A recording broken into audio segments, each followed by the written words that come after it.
है ना, रोज कुछ ना कुछ कर रहे होते हैं, हम देखते हैं।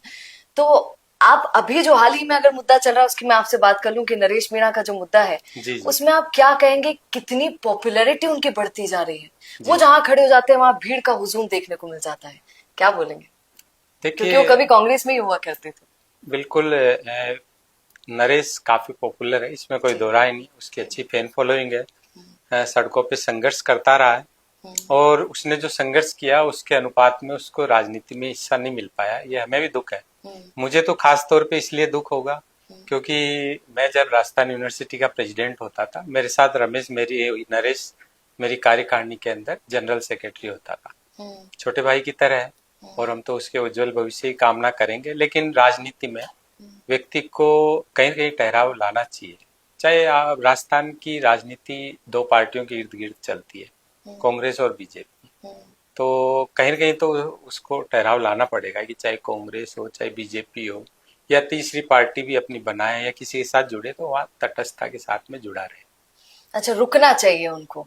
हाँ, जो मैं फील करता हूँ, क्योंकि क्यों रुके नहीं? आपका भी ये मानना है कि वो हाँ, पूरे तरीके से रुके? बहुत सारी जल्दी जगह। बगावत कर दी, है ना? हाँ भाई, देखिए, बगावत के क्या कारण है क्या नहीं, वो तो नरेश खुद ही हाँ, जान बिल्कुल सकता। बिल्कुल बिल्कुल। लेकिन और बगावत उसने उचित भी किया होगा, क्योंकि जिन लोगों से वो जुड़े हम्म।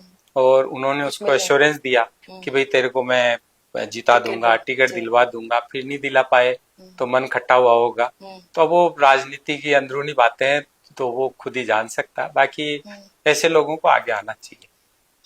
आपकी बात बिल्कुल ठीक है, पर देखिए ना सर, नरेश मीणा की जितनी पॉपुलैरिटी अगर देखी जा रही है अभी, मतलब आप मानिए पूरा समाज उनके साथ है। बिल्कुल। और न सिर्फ समाज बल्कि और भी लोग हैं जो उनके साथ देखने को मिल जाते हैं, मैंने देखे हैं।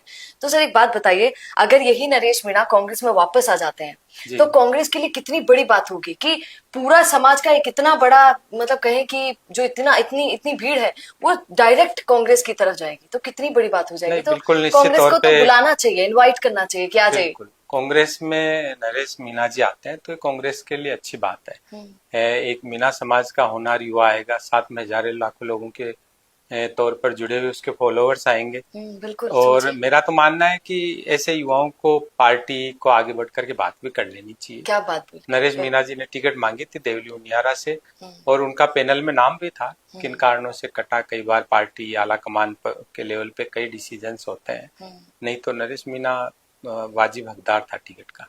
और अगर अंता से भी सर मौका दे दिया जाए तो कोई हर्ज नहीं होगा, अगर जी कांग्रेस को ऐसा लगे।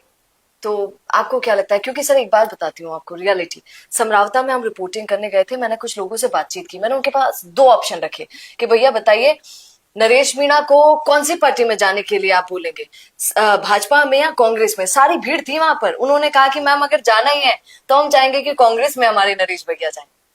सोचिए, तो अब आप लोग सही चाह। कह रहे हैं। नरेश मीणा जी को सोचना पड़ेगा कि वो कौन सी पार्टी से जुड़ना चाहता है। हम्म। तो जहां अभी अंता में भाजपा विधायक जी की जो विधायकी चली गई, तो वहां से चुनाव लड़ने के लिए इनको तो खुद को आगे आना पड़ेगा। पार्टी अध्यक्ष जी से बात करें।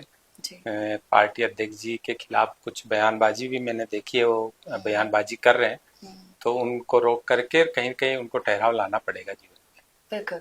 अच्छा भारद्वाज जी, अभी